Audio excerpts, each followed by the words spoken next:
Everything you do online is tracked by a major company, and you're paying them for the privilege to do so. Internet service providers treat your browsing history as a commodity that they can harvest. At the end of the day, they're double dipping. They want you to pay them for the access to the internet, and then they want to take your private information and sell it to data brokers to profit off of you even more. But the thing is, you can take some steps to kind of blindfold them effectively. Hiding from your ISP is a very complicated subject, and there's a lot of facets that go into it, so I'm not going to be able to describe all of them for you here today in this video. Rather, this will be part one of an ongoing series of videos that teach you how to take back some privacy in your online life. But there's one thing that ISPs absolutely love, and that is DNS. And today I'm going to teach you how to take control of DNS and be the one in the driver's seat when it comes to who sees your browsing information. So with all that being said, let's dig right in.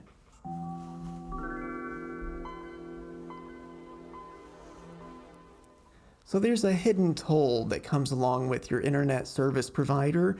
You see, ISPs leverage something called deep packet inspection, meaning that they drill down into the traffic's packets themselves and actually dissect that to see where they're going to, and in some cases what they contain. There's not really much that you can do about this that we're going to cover today, but I wanted to point out that that's a pretty major avenue of spying that's taking place on you. Like I said a minute ago, you may be paying them for the service, but they're turning around and double dipping by selling all of your personal information. And yes, before you leave it in the comments, yes, this information is anonymized. But answer me this, if I have a list of every place that somebody went to throughout the day, every day for a week, how easy would it be for me to figure out who that person is?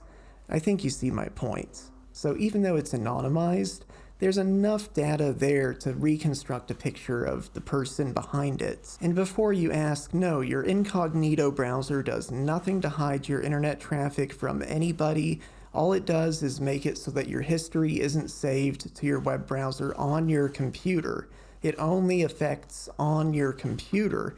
We're talking about a situation where somebody in the middle of your connection has the ability to intercept and read into it and see certain details. That's a very different thing. And I know a lot of you are probably thinking, oh, this is why I use a VPN. And the problem with using a VPN is that you're not really taking back control over your traffic. Rather, you're moving the risk from one company to another one. Because the VPN provider, well, they can see what's going on with your traffic just like the ISP would otherwise. Except now you have an ISP on the other end of the VPN, which you better believe is absolutely collecting all of those details. So using a VPN isn't the magic bullet that YouTube advertisements would lead you to believe. But that brings us to today's subject, DNS. What is DNS? It's the dynamic name system. An analogy that I like to use is a real-world example, building addresses. You know, instead of saying, hey, I want to meet you at 1701 Northwest 88th Street, instead you could say, I want to meet at the Carl's Jr. Everybody knows where the Carl's Jr. is, and you get there without knowing the address. Well, DNS is the thing that translates that friendly human domain name, like google.com. DNS takes that and then transforms it into an IP address based on a database that contains a mapping of every domain name and its correlating IP address. The IP address is the thing that your computer actually uses to get you to that website or service. So you can kind of think of it as Google Maps in your car, taking you where you want to go. It's translating the friendly name of the business to an address that it can then display on the map. Are you following me? So basically, DNS translates the human-readable domain name into an IP address that the computer understands. So what's all the fuss about DNS? Well, most people have their internet service provided router, and that router is handling DNS for them. But the problem is, it's not your router, it's the ISP's router. So from there, they're able to see all the DNS packets that you're sending across the wire, and because DNS is still not widely encrypted, they can actually see what websites you're going to and when based on the times of those DNS queries. Pretty spooky stuff. Okay, so what's our solution for saving ourselves from the DNS sinkhole? Well, it is in fact a DNS sinkhole, and it's called Pi-hole. Pi-hole does two very important things. First of all, it blocks ads and trackers online, and second of all, it handles all of your DNS queries right there on your network. So let me show you how to actually set up Pi-hole. But well, before we get into that, you're going to need something. You're going to need some kind of machine running some flavor of Linux. It really doesn't matter what kind of machine, it really doesn't matter what flavor of Linux. It just needs to be something that you can dedicate port 5.3 on it to this specific piece of software. So I'm not going to show you how to set up the Linux machine today. That's outside the scope of this video. I'll leave some good resources down below if you need help installing Linux. The rest of this video is of the assumption that you know how to install Linux already. Okay, so here on my Linux laptop, I'm going to actually connect to the server that we'll be doing this from. Okay, I have connected to the server that will be running the Pi-hole software. Now I will simply paste the installation script and enter my root password.